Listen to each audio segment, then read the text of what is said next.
How to make a TikTok video. Hello everyone, welcome to this channel. I'm here to help you out today. So without any delay, let's get started. So first of all, launch the TikTok application on your device and make sure that you're logged into your account on TikTok. As you're logged into your TikTok application, simply make sure you have stable Wi-Fi connection on your device as well. So if you do not have a stable Wi-Fi connection, you can switch to cellular data as well. Now in order to create a TikTok video, simply select on the plus icon at the bottom of the screen over here. As you tap on the plus icon, you will be able to simply click a picture or a view for your TikTok application.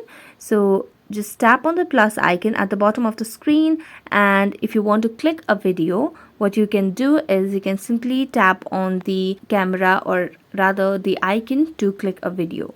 So wait for a few seconds until it loads, and here you can simply tap on this red icon and just make a long press, and you will be able to click and make a TikTok video over here. So you can simply click for a few seconds or until you would want, and then simply tap on the option of next. So you can simply click on it and stop whenever you would want to. And as you do that, you'll be able to create a video, and you can now just create it and post it on your TikTok application. So that's it. Thank you so much for watching this video. See you next time.